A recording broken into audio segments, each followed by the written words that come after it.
नमो नारायण, राधे राधे।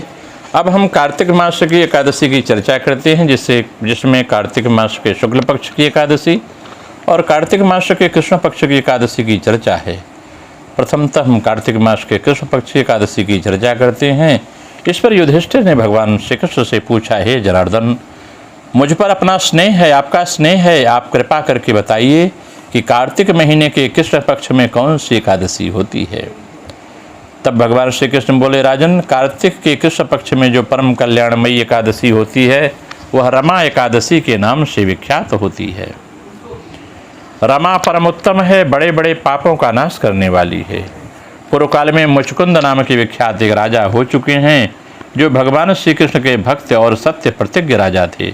निष्कंटक राज्य का शासन करते हुए मुचकुंद राजा ने यहाँ नदियों में श्रेष्ठ चंद्रभागा कन्या के रूप में उत्पन्न हुए। उनके यहाँ नदियों में से जो चंद्रभागा है कन्या के रूप में उत्पन्न हुई। राजा ने चंद्रसेन कुमार शोभन के साथ उसका विवाह कर दिया। एक समय की बात है, शोभन अपने ससुर के घर आए। उनके यहाँ दशमी का दिन आने पर समूचे नगर में ढिंढोरा पिटवाया जाता था कि एकादशी के दिन कोई भी भोजन न करे, कोई भी भोजन न करे।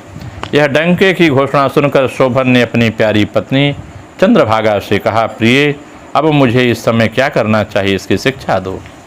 तब उनकी पुत्री जो थी मुचकुंद की चंद्रभागा ने कहा, प्रभु, मेरे पिता के घर पर तो एकादशी को कोई भी भोजन नहीं कर सकता। हाथी, घोड़े, हाथियों के बच्चे था, अन्य पशु भी अन्न, घास, जल तक का आहार नहीं करने पाते। फिर मनुष्य एकादशी के दिन कैसे भोजन कर सकते हैं। हे प्राणनाथ, यदि आप भोजन करेंगे तो आपकी बड़ी निंदा होगी। इस प्रकार मन में विचार करके अपने चित्त को दृढ़ कीजिए। शोभन ने कहा, प्रिय, तुम्हारा कहना सत्य है, मैं भी आज उपवास करूंगा, दैव का जैसा विधान है वैसा ही होगा। भगवान श्री कृष्ण कहते हैं, इस प्रकार दृढ़ निश्चय करके शोभन ने व्रत के नियम का पालन किया। क्षुधा से उसके शरीर में पीड़ा होने लगी, अतः वे बहुत दुखी हुए। भूख की चिंता में पड़े पड़े सूर्यास्त हो गया। रात्रि आई, जो हरि पूजा पारायण तथा जागरण में आसक्त वैष्णव मनुष्यों का हर्ष बढ़ाने वाली थी, परंतु वही रात्रि शोभन के लिए अत्यंत दुखदायिनी हुई। सूर्योदय होते होते उसका प्राणांत हो गया। राजा मुचकुंद ने राजोचित काष्ठों से शोभन का दाह संस्कार कराया। चंद्रभागा पति का पारलौकिक कर्म करके पिता के घर में रहने लगी। निपश्रेष्ठ रमा नामक एकादशी व्रत के प्रभाव से शोभन मंदराचल के शिखर पर बसे हुए परम रमणीय देवपुर को प्राप्त हुआ। वहाँ शोभन द्वितीय कुबेर की भांति शोभा पाने लगा। राजा मुचकुंद के नगर में सोमशर्मा नाम से विख्यात एक ब्राह्मण रहते थे। वे तीर्थ यात्रा के प्रसंग में घूमते घूमते कभी मदराचल पर्वत पर गए। वहाँ उन्हें शोभन दिखाई दिए। राजा के दामाद को पहचान कर वे उसके समीप गए और शोभन भी उस समय जिसे सोमशर्मा को आया जान शीघ्र ही आसन से उठकर खड़ा होकर उन्हें प्रणाम किया। फिर क्रमशः अपने ससुर राजा मुचकुंद का, प्रिय पत्नी चंद्रभागा का था समस्त नगर का कुशल समाचार पूछा। सोम शर्मा ने कहा, राजन, वहाँ सबकी कुशल है। यहाँ तो अद्भुत आश्चर्य की बात है, ऐसा सुंदर और विचित्र नगर तो कभी किसी ने नहीं देखा होगा। बताओ तो सही, तुम्हें इस नगर की प्राप्ति कैसे हुई। शोभन ने कहा, हे द्विजेंद्र, कार्तिक के कृष्ण पक्ष में जो रमा नाम की एकादशी होती है, उसी का व्रत करने से मुझे ऐसे नगर की प्राप्ति हुई है। ब्राह्मण, मैंने श्रद्धाहीन होकर उस उत्तम व्रत का अनुष्ठान किया था, इसलिए मैं ऐसा मानता हूँ कि यह नगर सदा स्थिर रहने वाला नहीं है। आप मुचकुंद की सुंदरी कन्या चंद्रभागा से यह सारा वृत्तांत कहिएगा। शोभन की बात सुनकर सोम शर्मा नामक ब्राह्मण मुचकुंदपुर में गए और वहाँ चंद्रभागा के सामने उन्होंने सारा वृत्तांत कर सुनाया। सोम शर्मा ब्राह्मण बोले, सुबह मैंने तुम्हारे पति को प्रत्यक्ष देखा है तथा इंद्रपुरी के समान उसने दुर्धर्ष नगर का भी अवलोकन किया है। वे उसे अस्थिर बतलाते हैं, तुम उसको स्थिर बनाओ। चंद्रभागा ने कहा, ब्रह्मर्षि, मैंने मन में पति के दर्शन की लालसा लगी हुई है, आप मुझे वहाँ ले चलिए। मैं अपने व्रत के पुण्य से उस नगर को स्थिर बनाऊंगी।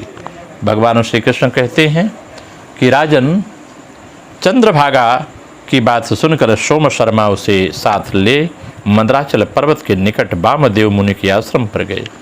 वहाँ ऋषि के मंत्र की शक्ति तथा एकादशी सेवन के प्रभाव से चंद्रभागा का शरीर दिव्य हो गया तथा उसके दिव्य गति प्राप्त कर ली। इसके बाद वह पति के समीप गई। उस समय उनके नेत्र हर्षोल्लास से खिल रहे थे। अपनी प्रिय पत्नी को आई देख शोभन को बड़ी प्रसन्नता हुई। उन्होंने उसे बुलाकर अपने वाम भाग में सिंहासन पर बैठाया। उसके बाद चंद्रभागा ने हर्ष में भरकर अपने प्रीतम से यह प्रिय वचन कहा, नाथ, मैं हित की बात कहती हूँ, सुनिए।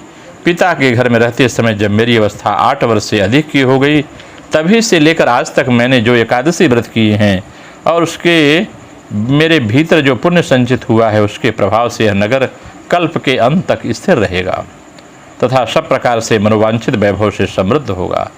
निपश्रेष्ठ, इस प्रकार रमा एकादशी व्रत के प्रभाव से चंद्रभागा दिव्य भोग, दिव्य रूप, दिव्य आभरणों से भूषित हो अपने पति के साथ मदराचल के शिखर पर विहार करती है।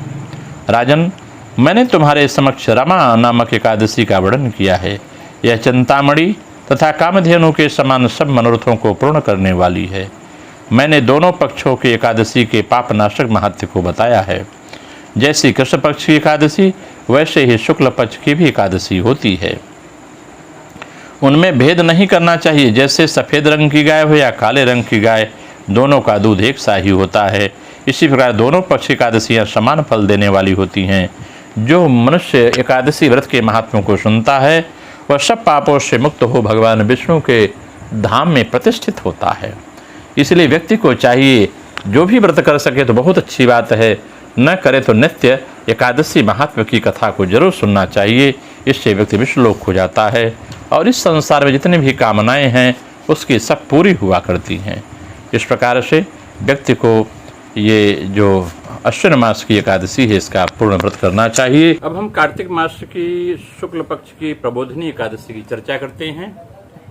शुक्ल पक्ष एकादशी के विषय में युधिष्ठिर ने भगवान से पूछा है कि हे प्रभु, मैंने आपके मुख से रमा का यथार्थ महात्मा सुना। हे नारायण, अब कार्तिक शुक्ल पक्ष में जो एकादशी है उसकी महिमा सुनाइए। भगवान श्री कृष्ण कहते हैं कि राजन, कार्तिक के शुक्ल पक्ष में जो एकादशी होती है उसका वर्णन लोक सृष्टा ब्रह्मा जी ने नारद जी से किया था। वही प्रसंग मैं आपसे सुनाता हूँ। नारद जी ने कहा, पिताजी, जिसमें धर्म कर्म में प्रवृत्त कराने वाले भगवान गोविंद जागते हैं, उस प्रबोधिनी एकादशी का महत्व बतलाइए। ब्रह्मा जी बोले, हे मुनिश्रेष्ठ नारद, प्रबोधिनी एकादशी का महात्म पाप का नाश, पुण्य की वृद्धि तथा उत्तम बुद्धि वाले पुरुषों को मोक्ष प्रदान करने वाला है। समुद्र से लेकर सरोवर तक जितने भी तीर्थ हैं, वे सभी अपने महात्म की तभी तक गर्जना करते हैं जब तक कि कार्तिक मास के भगवान विष्णु की प्रबोधिनी एकादशी नहीं आ जाती। प्रबोधिनी एकादशी को एक ही उपवास कर लेने से मनुष्य 1000 अश्वमेध यज्ञ तथा 100 राजसूय यज्ञ के फल को प्राप्त कर लेता है। हे बेटा, जो दुर्लभ है, जिसकी प्राप्ति असंभव है तथा जिसे त्रिलोकी में किसी ने नहीं देखा है, ऐसी वस्तु के लिए भी याचना करने पर प्रबोधिनी एकादशी उसे दे देती है। भक्ति पूर्वक उपवास करने पर मनुष्यों को हरि प्रबोधिनी एकादशी ऐश्वर्य, संपत्ति, उत्तम बुद्धि, राज्य तथा सुख प्रदान करती है। मेरु पर्वत के समान जो बड़े बड़े पाप हैं, उन सबको यह पाप नाशनी प्रबोधिनी एकादशी एक ही उपवास से भस्म कर देती है। पहले के हजारों जन्मों में जो पाप किए गए हैं, उन्हें हरि प्रबोधिनी एकादशी की रात्रि का जागरण रुई के ढेरी के समान भस्म कर डालता है। जो लोग प्रबोधिनी एकादशी का मन में ध्यान करके तथा जो इसके व्रत का अनुष्ठान करते हैं, उनके पितर नरकों से छूट जाते हैं और भगवान विष्णु के परम धाम को चले जाते हैं। हे ब्रह्मण, अश्वमेध आदि यज्ञों से भी जिस फल की प्राप्ति कठिन है, वह प्रबोधिनी एकादशी को जागरण करने से अनायास ही मिल जाता है। संपूर्ण तीर्थों में नहाकर सोने और पृथ्वी का दान करने से जो फल मिलता है, वह श्री हरि के निमित्त जागरण करने मात्र से मनुष्य को प्राप्त होता है। जैसे मनुष्यों के लिए मृत्यु अनिवार्य है, उसी प्रकार धन संपत्ति मात्र भी क्षण भंगुर है। ऐसा समझकर एकादशी व्रत करना चाहिए। तीनों लोकों में जो कोई भी तीर्थ संभव है, वह सब प्रबोधिनी एकादशी का व्रत करने वाले मनुष्य के घर में मौजूद रहते हैं। कार्तिक की हर प्रबोधिनी एकादशी पुत्र और पौत्र प्रदान करने वाली है। जो प्रबोधिनी को उपवास करता है, वही ज्ञानी है, वही योगी है, वही तपस्वी है, वही जितेंद्रिय है। तथा उसी को भोग और मोक्ष की प्राप्ति होती है। हे बेटा, प्रबोधनी एकादशी को भगवान विष्णु के उद्देश्य से मानो जो स्नान, दान, जप, होम करता है वह सब अक्षय होता है। जो मनुष्य उस तिथि को उपवास करके भगवान माधव की भक्ति पूर्वक पूजा करते हैं वे 100 जन्मों के पापों से छुटकारा पा जाते हैं। इस व्रत के द्वारा देवेश्वर जनार्दन को संतुष्ट करके मनुष्य संपूर्ण दिशाओं को अपने तेज से प्रकाशित करता हुआ श्री हरि के वैकुंठ धाम को जाता है। प्रबोधनी को पूजित होने पर भगवान गोविंद मनुष्यों के बचपन, जवानी और बुढ़ापों में किए हुए 100 जन्मों के पाप को चाहे अधिक हो या कम हो धो डालते हैं। अतः सर्वथा प्रयत्न करके मनुष्य मनोवांछित फलों को देने वाले देवाधिदेव जनार्दन की उपासना करनी चाहिए। बेटा नारद, जो भगवान विष्णु के भजन में तत्पर होकर कार्तिक में पराय अन्न का त्याग करता है वह चंद्रायण व्रत का फल प्राप्त करता है। जो प्रतिदिन शास्त्रीय चर्चा से मनोरंजन करते हुए कार्तिक मास व्यतीत करता है वह अपने संपूर्ण पापों को जला डालता है और 10,000 यज्ञों का फल प्राप्त करता है।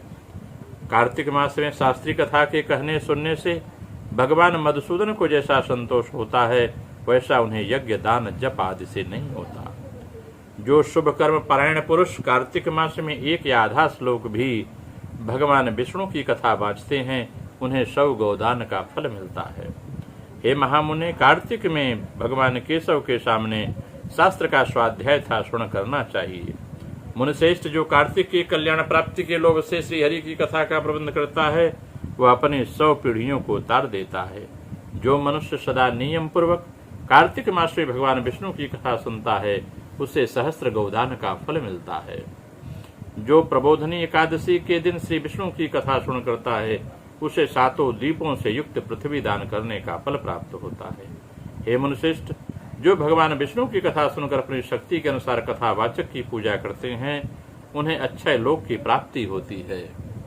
और नारद, जो मनुष्य कार्तिक मास में भगवत संबंधी गीत, शास्त्र, विनोद के द्वारा समय बिताता है उसकी पुनरावृत्ति मैंने कभी नहीं देखी है। हे मुनियर, जो पुण्यात्मा पुरुष भगवान के समक्ष गान, नृत्य, वाद्य और श्री विष्णु की कथा करता है वह तीनों लोकों के ऊपर विराजमान होता है।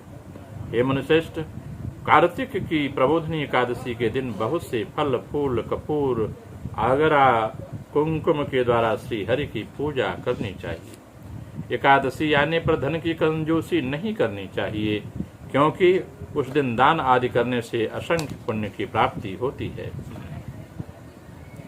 प्रबोधनी एकादशी को जागरण के समय शंख के जल लेकर फल तथा नाना प्रकार के द्रव्यों के साथ श्री जनार्दन को अर्घ्य देना चाहिए। संपूर्ण तीर्थों के स्नान करने और सब प्रकार के दान देने से जो फल मिलता है वही फल प्रबोधनी एकादशी को अर्घ्य देने से करोड़ों गुना होकर प्राप्त होता है।